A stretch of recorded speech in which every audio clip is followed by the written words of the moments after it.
श्री अष्टलक्ष्मी ध्यान श्लोका।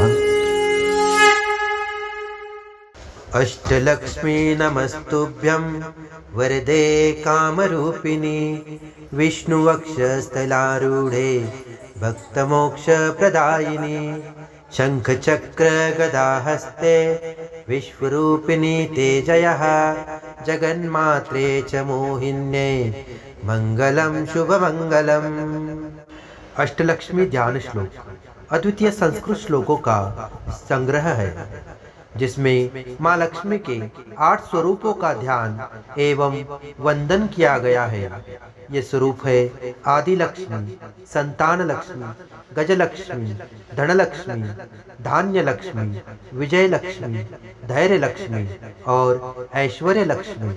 प्रत्येक स्वरूप के लिए विशेष ध्यान श्लोक का उल्लेख किया गया है, जो उनकी दिव्य महिमा, स्वरूप और कृपा का वर्णन करता है।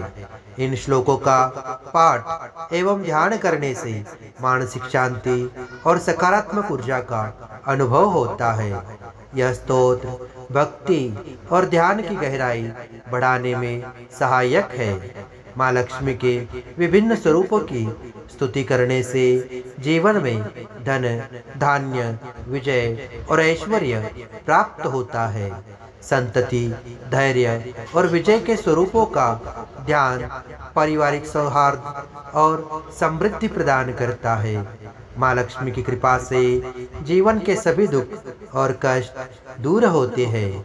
इन श्लोकों का श्रद्धा एवं समर्पण से पाठ करना अत्यंत प्रभावशाली होता है। श्री आदि लक्ष्मी। द्विभुजां च द्विनेत्रां च साभयां वरदान्वितां पुष्पमालाधरां देवीं अम्बुजासनसंस्थितां पुष्पतोरणसंयुक्तां प्रभामण्डलमण्डितां सर्वलक्षणसंयुक्तां सर्वाभरणभूषितां पीताम्बरधरां देवी मुकुटिचारुवन्दनां सौन्दर्यनीलयां शक्तिम् आदिलक्ष्मीमहं भजे। श्री संतान लक्ष्मी। जटामकुटसंयुक्तां स्थिरासनसमन्विताम् अभयं कटकं चैव पूर्णकुम्भकरद्वये कञ्चुकं सन्नवीतं च मौक्तिकं चापि धारिणीं दीपचामरहस्ताभिः सेवितां पार्श्वयोर्द्वर्यो बालसेनानि सङ्काशां करुणापूरिताननां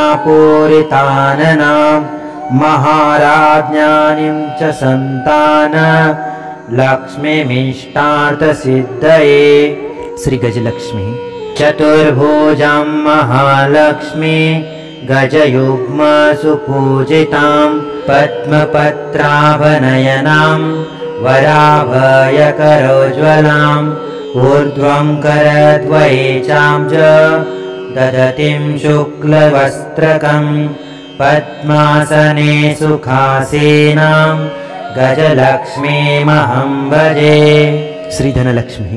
कीटमुकुटोपेतां स्वर्णवर्णसमन्वितां सर्वाभरणसंयुक्तां सुखासनसमन्वितां परिपूर्णं च कुम्भं च दक्षिणेन करेण तु चक्रं बाणं च ताम्बूलं तदा वामकरेण तु शङ्खं पद्मं च चापं च कुण्डिकामपि धारिणीं सकञ्चुकस्तनीं ध्यायेत् धनलक्ष्मीं मनोहरां।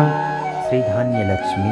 वरदाभयसंयुक्तां किरीटमुकुटोज्ज्वलाम् अम्बुजं चेक्षुशालीं च कदम्बफलद्रोणिकां पङ्कजं चाष्टहस्तेषु ददानां शुक्लरूपिणीं कृपामूर्तिं जटाजूटां सुखासनं समन्वितां सर्वालङ्कारसंयुक्तां सर्वाभरणभूषितां मदमत्तां मनोहारे रूपां धान्यश्रियं भजे।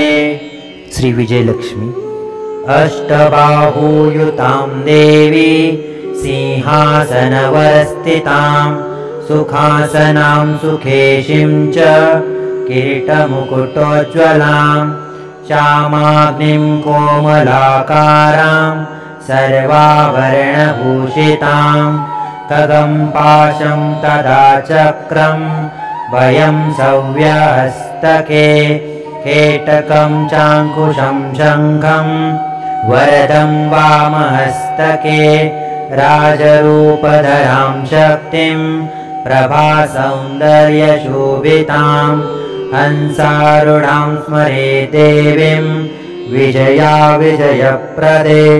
श्रीधैर्यलक्ष्मी अष्टबाहुयुतां लक्ष्मीं सिंहासनवरस्थितां तप्तकाञ्चनसङ्काशां किरीटमुकुटोज्ज्वलां स्वर्णकञ्चूकसंयुक्तां सन्नवीततरां शुभाम् अभयं वरदं चैव भुजयो सव्यवामयो चक्रं शूलं च बाणं च शङ्खं चापं कपालकं ददति धैर्यलक्ष्मीं च नवतालात्मिकां भजे।